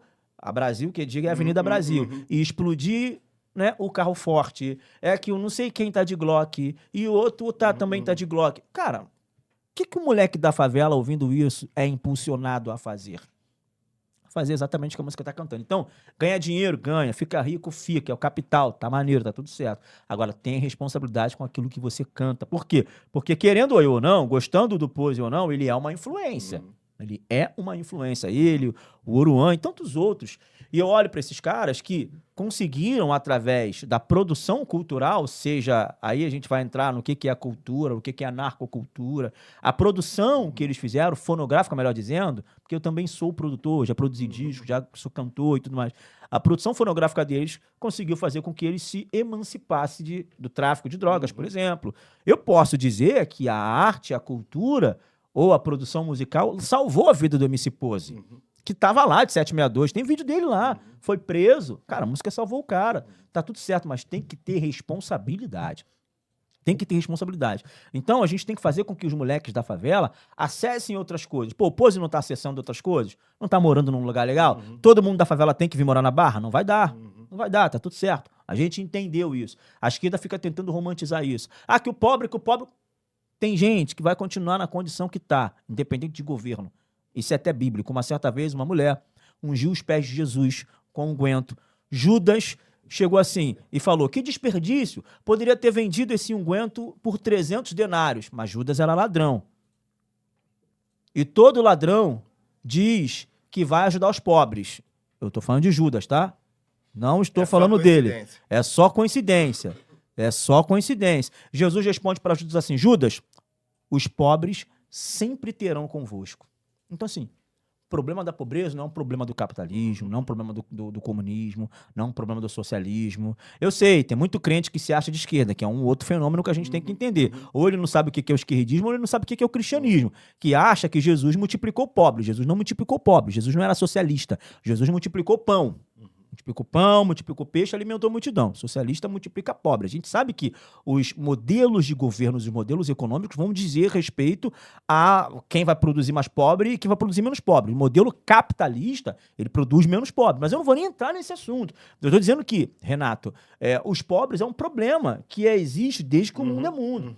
Então você não pode ficar romantizando a favela. O MC Pose do Rodo, ele não é mais pobre.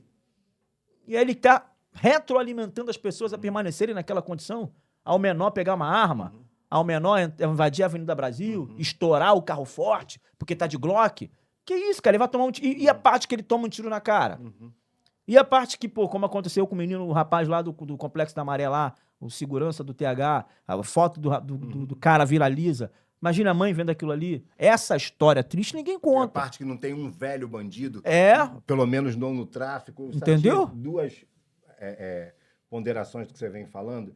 É bom deixar claro que se você é a favor do que o Pose canta, é a favor do que está acontecendo, a democracia te permite ser a favor. Isso aí. Mas você não vai calar uma ideia opositora a você. Perfeito. E eu vou tentar derrubar a política que você pensa até o meu último suor. Isso é a democracia, Perfeito. porque não é que o nosso pensamento amanhã vai ser imposto, mas eu vou lutar para que os meus representantes, para que quem pense igual a mim assuma o poder e derruba a sua forma de pensar. Sim. Você que lute É isso. para derrubar a minha forma de isso. pensar.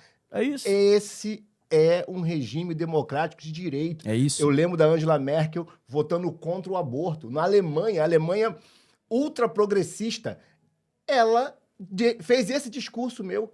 Eu perdi, mas perdi de pé. Os meus valores não foram comprados por uma maioria de conveniência. Perfeito. Eu continuo contra, sou uma cristã, continuo pró-vida. Perdeu, mas perdeu lutando. Perfeito. O que a gente está dizendo aqui é que esse crente de esquerda, hoje, na minha opinião, ele precisa ser informado e não empurrado. Uhum. Por quê? A gente está numa possível tomada de poder agora em 26, que não aconteceu em 24, me deixa ser crente e espiritualizar até a eleição de 22, que eu acho que a gente não estava maduro para tomar o poder como a gente poderia, e se a gente tomasse ali e não refletisse que tem que ter espaço para quem pensa diferente da gente, a gente ia chegar com uma teocracia tão grande e ia dizer que todo mundo que pensa igual a gente tem que ser execrado. Essa extrema forma de pensar já não cabe hoje. Sim. Hoje, o nosso líder Bolsonaro é um cara que conversa com o polo oposto para chegar no mais parecido do estado bom. Porque o excelente não dá, ainda mais na briga, ainda mais no sangue. Barco na política sem bandeira, que navega sozinho, é alvo fácil. Na biologia, um bicho pode ser o mais forte que for, longe da manada tá morto. A gente está entendendo hoje que há formas de pensar o mundo, que a Bíblia dizia lá atrás, irmão, se não é contra mim, é por nós. Traz para perto, Sim. ao invés de expurgar quem pensa diferente. Eu quero dizer para você de esquerda que eu te entendo, eu sou da UFRJ, eu me formei e chorando com as acusações contra o Lula. Eu sou um homem de direita, sou mais velho que você, sou de 79, que a minha bolsa foi paga no governo Dilma para ir para a Inglaterra. E eu aprendi naquela época que quem não era da esquerda era contra mim. O nome disso é uma formatação ideológica dentro de instituição pública. Que é o que a gente chama de ideologização, que a gente chama de hegemonia da esquerda. Na universidade não podia pensar diferente. É isso aí. Poucas pessoas falam o que você está falando. E sabe por que que isso é? Doutrinação ideológica. Então, eu sou um coordenador de curso, tá? Diretor universitário, várias universidades no Brasil, grupos universitários estrangeiros, a gente comprou universidade no Brasil. Eu tentei, certa vez, abrir um curso de comunicação e fiz uma pauta, já um homem de direita, onde eu tirei alguns livros que não me pareciam essenciais. Não estava, segundo o MEC, na bibliografia básica. Vai. O MEC me proibiu de tirar esses livros. É isso que eles fazem. Numa universidade privada. Privada. Privada, eu não estou falando de UFRJ, universidade privada, existe o livro No raiz. domínio do MEC. Existe o mínimo que tem que ser ensinado na universidade e é basicamente ideologia de esquerda. Então, a coisa vem tão do básico que o professor que fez o normal já se ideologizou, já passou isso adiante, e para nós tentarmos nos reconstruir, é mais difícil. E para o crente, o samaritano, a ideologia do que faz o bem, a esquerda roubou. Existe um fenômeno na respiração humana que acalma a mente. Se eu te ensinar a respirar aqui, você sai de um estado de pânico para paz, ou sai de um estado de paz para pânico na hora. A religião do Oriente Médio pegou isso, fez o yoga, levou pro hinduísmo, e hoje, se eu falar para um crente respirar, ele acha que... Tô falando, respira, crente! Tu tá, não, isso Tá aí, meditando. esse cara tá... Ou seja, a meditação, que é medir a ação, é algo biológico, o espiritual perdeu. E a gente não pode mais usar isso dentro da igreja cristã hoje. Eu pago Existe um preço muito preconceito como neurocientista para mostrar que isso é um preconceito. E hoje os crentes de esquerda estão comprados na sua raiz porque acham que as teorias cristãs, como fazer o bem, não querer que a pobreza, lutar para a desigualdade social, é uma pauta única deles. É o que a gente tá querendo, maluco, irmão. Você tá doido. Aqui na direita, o primeiro que sobe dá a mão para puxar o outro, irmão. Renato... Sem contar com o Estado. É exato. Estado. A igreja é igreja em ação social, em filantropia, antes do termo direita e esquerda. É isso. Antes da Revolução Francesa. Isso. Pô, você tá de brincadeira comigo, né? A igreja cristã, seja ela a católica, apostólica romana, ou protestante, ortodoxa, ela é maior, ela é muito maior em ação social do que o Estado, meu irmão. Perfeito. E o Estado que é quadrilhardário, com o meu e com o teu dinheiro, evidentemente. A igreja, sem precisar de recursos do Estado, do recurso público, ela faz, ela varre. Quem está debaixo das marquises agora? Quem está dentro dos presídios agora? É a Igreja Universal, que está lá dentro dos presídios, ressocializando a molecada que foi presa, traficante que está preso. Quem está fazendo culto lá é a Igreja Universal. Quem está no alto do morro tirando vagabundo de fita crepe, gente que está jurado para morrer e não deixa morrer. É o pastor da Igreja Assembleia de Deus Pentecostal, que vocês chamam de fundamentalistas religiosos, inclusive. Quem está, inclusive, fundando universidades, a Igreja Batista, a Igreja Presbiteriana, enche a boca para falar que estuda na Mackenzie e chama crente de retrógrado. A Mackenzie é da Presbiteriana, seu animal. Enche a boca para falar, eu faço Pontífice Universidade Católica. Esses católicos são tudo retrógrados. Então sai da universidade, seu maldito. Sai da universidade, pô. Tá usando os meus recursos, tá usando a minha estrutura educacional pra depois, literalmente, cuspir no prato que comeu. Maluco. Antes de você nascer, antes de você achar que era alguma coisa, a igreja já existia. Antes de você pensar no seu culto, sociologia, dizer que você quer salvar o mundo, a igreja já fazia isso. Antes de você achar que é o bambambam, que entrou pra universidade, tá se sentindo super culto, super cool. Esquece. Esquece. Você é uma criança. A instituição, eu não tô falando da igreja do ponto de vista de uma defesa do evangelho, mas tô falando da instituição também. Eu não sou defensor de Jesus no parlamento, porque Jesus não precisa de vereador da cidade do Rio de Janeiro para defendê-lo, né? Rei dos reis, senhor dos senhores, vai precisar... Não entendeu nada, né? Quem acha que eu tô defendendo Jesus não entendeu nada. Agora, a noiva dele precisa. Amém. E se você entrar no caminho, eu vou voar com 4 patas no teu peito, eu não quero saber. Foi para isso que eu fui eleito, foi para essas pessoas que eu fui eleito. E se me chamar de fundamentalista religioso, eu vou te provar que eu não sou. Enche a boca para falar que fez Harvard. Harvard, uma das universidades mais prestigiadas do mundo, ela nasce porque um pastor metodista chamado John Harvard cede um terreno da sua propriedade para a construção dessa escolazinha que se transforma nesse poderio intelectual que é Harvard. Aí você ainda tá falando que crente é retrógrado, que crente é burro, que crente é antiquado. Você não tá entendendo nada. As maiores invenções, a penicilina, meu irmão, as invenções medicinais. Tudo bem que houve um período na história da humanidade onde você mescla a questão estatal com a religiosa, dentro do poderio ali da Europa, com a questão da monarquia, dos reis, da questão mais imperialista, que a igreja teve um papel fundamental e ela retardou determinadas coisas. Pesquisas científicas. Galileu Galilei, por exemplo, que já dizia que a Terra era redonda, acabou sendo morto justamente pelo poder religioso, que achava que ele era um bruxo, que não tinha que... Quantas pessoas morreram inocentemente? Mas tudo bem, você tem um efeito colateral de um período. Agora, você não pode pegar um período e os danos colaterais desse período e dizer que é toda a história de uma religião. Se você está dentro de uma escola, se existe um sistema educacional hoje, é por causa da igreja, meu Deus do céu. Igreja ocidental, base europeia. Você fala, os números romanos hoje é graças à igreja. O que eu quero que o Brasil entenda, e não precisa ser um político de mandato, é que a igreja vai definir 26. Vai. E a esquerda já sabe disso.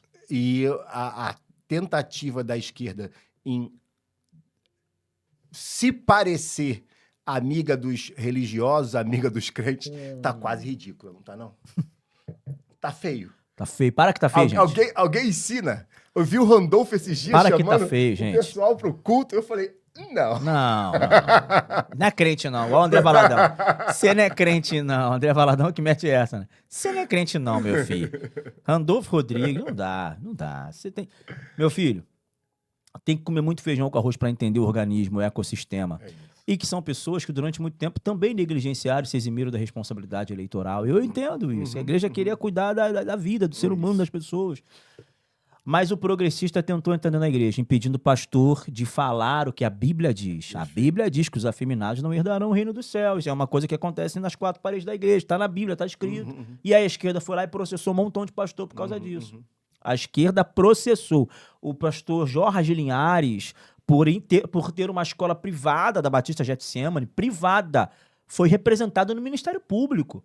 Por transfobia, por uma série de coisas. Ana Paula Valadão, uma sacerdotisa da adoração no Brasil, foi processada, foi representada no Ministério Público pela esquerda. Vocês processaram a gente, vocês ameaçaram a fechar nossas igrejas, vocês ameaçaram a perseguir nossos pastores, e agora que a eleição está chegando, vocês estão se aproximando da gente, como se nada tivesse acontecido. Não, a gente perdoa. O sangue de Jesus nos purifica de todo pecado e a gente perdoa. Mas não vai tentar sequestrar o povo cristão, o povo evangélico agora, porque vocês precisam. A gente sabe quem são vocês. A gente sabe qual é a intenção de cada um de vocês. Aqui não. Foi por causa de vocês, inclusive progressistas, que a igreja decidiu acordar para a política. Porque vocês decidiram atravessar a linha da democracia. Vocês decidiram atravessar a linha entre a função eclesiástica e a função social de um ser humano, que tem também uma função eclesiástica. Vocês atravessaram a linha do altar da igreja para falar: nós vamos casar, fazer casamento homoafetivo dentro da igreja, sim. Vocês fizeram isso. A gente nunca foi pro mundo para falar que vocês têm que morrer, que vocês não têm que existir. Nunca, jamais. Muito pelo contrário. A igreja evangélica sempre esteve de portas abertas para traficante, para prostituta, para terrorista, para homossexual, para toda sorte de pessoas. E eu não quero fazer aqui a comparação de terrorista para homossexual. Eu estou dizendo o seguinte: desde os mais mafiosos, a porta da igreja está aberta para receber. A Igreja Universal, se você for meia-noite, 1 da manhã, 2 da manhã, 3 da manhã, 24 horas, está aberta para te receber. Vocês que adentraram pelas portas da nossa igreja, apontaram os vossos dedos para os nossos pastores e tentaram os condenar e intimidar. Vocês que fizeram isso. E aí, os pastores entenderam. Peraí, acordaram. Peraí, eles estão entrando nas nossas muralhas. Porque a luta e a batalha, Renato, ela tem que ser travada para além das nossas muralhas. Eles entraram para dentro das muralhas das nossas igrejas e apontaram dedos para as nossas autoridades eclesiásticas. Silas Malafaia foi processado, Marco Feliciano foi processado, fizeram uma devassa na vida do Marco Feliciano.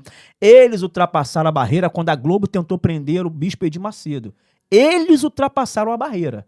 Cometemos erros? Cometemos. Cometemos equívocos? Cometemos. Vamos continuar cometendo? Alguns, vários. E vamos recalcular a rota sempre, porque a Bíblia nos ensina assim. A vida do homem é como a luz da aurora, ela vai brilhando, brilhando até fazer esse dia perfeito. A gente não é perfeito, mas a gente brilha, a gente vai tentando acertar. Procura apresentar-te como um varão aprovado, varão perfeito, que maneja bem a palavra da verdade e que não tem do que se envergonhar. É isso que a gente está tentando ser, varão aprovado. Não vem você dizendo pra gente o que a gente tem que ser, não. Não vem tentar ensinar, não. Porque o caminho que você tá vindo, a gente já foi, já voltou, já foi, já voltou. Quem são vocês para dizer o que a gente tem que fazer? É por isso que agora existe sim, Renato, um batalhão, um exército dentro da igreja que está entendendo a posição conservadora que ela exerce, a posição social que ela exerce e a autoridade que ela tem para mudar o pêndulo eleitoral, que é o que vai acontecer em 2026. Esses esquerdistas que estão tentando entrar, a gente já sabe quem são vocês. E a gente vai partir para cima de vocês com 4 patas no peito. Tenta, só tenta. Rafael Satier, meu irmão. Isso é papo de quebrada. Tá. Não me venha com churumelas, irmão. Não, vai passar mal. Vai passar mal. A favela não venceu, a favela tá em luta. Isso é constante. 26, Rafael, e aqui não quero que você concorde ou não, mas tá claro para nossa audiência que a sua pauta é maior que o município, irmão. É verdade. É maior que o município. A sua luta é de projeto de lei, a sua luta é para deixar comunista embriagado com a quantidade de informação que você consegue refutar. Os caras não vão falar sozinho mais em Brasília. E chefe mandou. Se vocês me derem mais de 50% da Câmara Federal e do Senado, pode vir o presidente que for, irmão. Então tu tá sendo convocado, irmão. Eu acho que tá ruim pra você dizer não. Olha, Renato, eu fico feliz por isso, mas é uma análise que eu sempre faço. Eu acho que você precisa aceitar o convite. Você não tem que ser convidado. E mais uma vez, a Bíblia nos ensina. Cara, a Bíblia é uma regra de fé e conduta. Amém. Tá lá. Ela fala assim, ó, se você for num lugar de honra, não assuma os primeiros lugares. Fica nos lugares de trás, porque alguém vai te ver e vai te convidar. Amém. Aí você vai ser honrado. Agora, se você for e chegar e assentar no lugar da frente, For retirado. alguém pode te ver e dizer, chegou uma autoridade maior do que você vai ter que ser retirado. É vergonhoso. Então, não vou ficar lançando o meu nome, mas as pessoas estão fazendo isso. Ou seja, as pessoas estão me levando para o banco da frente. Isso é legal, isso é interessante. Bolsonaro já falou, Carlos Bolsonaro já chegou para mim no off e falou, cara, você é um bom quadro. A gente tem visto uma construção, as minhas pautas são pautas nacionalizadas, evidente, a defesa da fé, a defesa dos valores cristãos, a defesa da vida desde a sua concepção, a não relativização da propriedade privada, o capitalismo, o modelo econômico de gestão. Isso são pautas nacionais. Eu reconheço isso, reconheço que a Câmara Municipal, não é que ela esteja pequena para mim, seria presunção dizer isso, mas a Câmara Municipal já não está tendo suporte para ter a pauta que eu tenho. Isso é um fato. Então, hoje eu tenho sim uma projeção nacional, participo de diversos veículos de comunicação em todo o Brasil. E sim, 2026 a gente tem grandes chances de lançar uma candidatura. A minha família já concordou com isso, que é importante. Quem manda? É quem manda. A gente está falando de você ficar 3 dias em Brasília e 2 dias, 3 dias no Rio de Janeiro. É você pegar um voo toda semana, você ficar um pouco mais afastado da família. Não quero morar em Brasília, não gosto de morar em Brasília. Eu acho que é uma cidade muito inóspita. Agora eu não estou falando do brasiliense, falando da cidade, da infraestrutura de Brasília. Eu acho que é uma cidade muito inóspita, embora goze de um privilégio, que é a segurança. Mas é uma cidade, enfim, que eu não gostaria de morar. Então eu viria para a base eleitoral, viria para estar junto ao seio da minha família toda semana. Então sei dos desafios. O Partido Liberal, partido que eu faço parte, sou presidente do Partido Liberal Jovem no estado do Rio de Janeiro, faço parte também da executiva nacional do Partido Liberal Jovem. O partido já me autorizou, o presidente Valdemar Costa Neto, que é o presidente do partido, já disse, ó, você vai ser um quadro de excelência em 2026 para concorrer. O presidente Bolsonaro, que é quem define de fato a minha vida política e a quem eu devo politicamente, que eu tenho, é o Bolsonaro. Eu não me furto de falar e não me furto em dizer. Tudo que eu tenho politicamente hoje é pelo Bolsonaro. Não, cara, tu é inteligente. Ela vem falar isso comigo. Não, você não tem que se atrelar tanto. Tudo que eu comecei a falar foi por causa do Bolsonaro. Tudo que eu comecei a pensar politicamente foi por causa do Bolsonaro. Comecei a escrever, foi o Bolsonaro. Tá aqui, ó, o livro O Capitalismo e a Favela. Eu faço aqui, ó, a minha esposa, agradecimentos, a minha esposa e filho, minha mãe e a minha avó, que são os meus esteios. Sem eles, a minha vida não teria sentido e a eles eu dedico amorosamente este trabalho e tudo que representa. Aí eu falo ao presidente Jair Messias Bolsonaro, que foi um homem que me inspirou, que inspirou minha trajetória política e meu senso de civismo e meu imenso amor pela pátria. A ele deixo meu agradecimento especial. É isso. É a gratidão. É a gratidão. Eu honro o meu pastor Jorge aqui, ó, que quando não tinha comida para comer em casa, ele que me dava lá na igreja. Eu honro a pastora Marinha aqui, eu honro o deputado Alon Lopes. Então, gratidão não prescreve. Então, tudo que eu tenho na política hoje é graças ao presidente Jair Messias Bolsonaro. Inclusive, ontem, na Avenida Paulista, ele cita meu nome no discurso, levanta a minha mão e me dá o discurso, o esboço, né? O discurso não, o esboço do discurso, né? Não era o popcorn e ice cream, não era o popcorn e ice cream, mas era um discurso lá, eu fiquei muito feliz com isso, o carinho que eu tenho do presidente Bolsonaro e da sua família. E por isso, dentro desse cenário de construção de 10 anos e um mandato de vereador que também me projetou bastante, sim, eu vejo muita viabilidade de lançar a candidatura em 2026 a deputado federal. Irmão, que seja para o reino. Amém. Que seja para povoar o céu. Amém. Que seja para deixar o diabo constrangido. Amém. Que homens leais, que pensam o bem, que pensam o que é bom, que se afasta da corrupção, que precisa estar, talvez, num lugar sujo para limpá-lo. É verdade. Que não vai ganhar insalubridade para estar em Brasília, mas você sabe que terreno você vai estar. É verdade. Você vai ter aqui um aliado de Obrigado, oração, Renato. um aliado de luta. Amém. E alguém que sabe que o Brasil pode melhorar. Amém. Nós somos otimistas, somos netos de ventre livre, irmão. É isso. Se esses dois aqui não forem otimistas, ninguém mais vai ser. É isso. Rafael Satie! Bora, meu irmão. Obrigado pelo Obrigado, carinho. irmão. Deixa eu te dar meu livro de presente, por Então favor. a gente vai fazer esse Então, collab aí, ó. Que legal. Um livro de neurociência. Uau. Todo livro é uma catarse, eu tenho certeza que o seu também foi. Então, esse é uma catarse que veio depois da morte do papai. Eu Sim. precisava escrever sobre legal, luto, sobre que legal. o dia a dia, sobre como é ser esse homem do século XXI. Que lindo, E cara. conta um pouco da minha história, que sirva de inspiração aí quando você pegar um voo para Brasília, você lê. Não, vai ser já minha próxima leitura. Que bom. Próxima leitura. Parabéns pelo livro. Eu também quero aproveitar o ensejo, a oportunidade também de presentear o meu Obrigado, livro. irmão. O Obrigado. Capitalismo e a Favela. Esse livro nós fizemos lançamento dele no Rio de Janeiro, São Paulo, fizemos em Brasília, Foi estourado. Belo Horizonte. Parabéns, E agora, no dia 17 do mês de julho, nós vamos lançar o Capitalismo e a Favela em Nova York, meu parceiro. Na capital do capitalismo. Não deixa o negão começar. Chegou. Moleque. Boa sorte. Deus te Obrigado. abençoe. Amém. Deus abençoe você também. Obrigado pelo Que ele convite. proteja tudo que você chama de seu. Amém. Obrigado. Meu irmão. Vá. Amém. Seja forte e corajoso. Esse é Rafael Satie. Espero que tenha inspirado você. Você não está preso a ideologia alguma. Vá além com educação. Ela vai te dar liberdade para você chegar aonde Deus planejou. Terça que vem, às 20 horas, Humanos Cash. Passa adiante.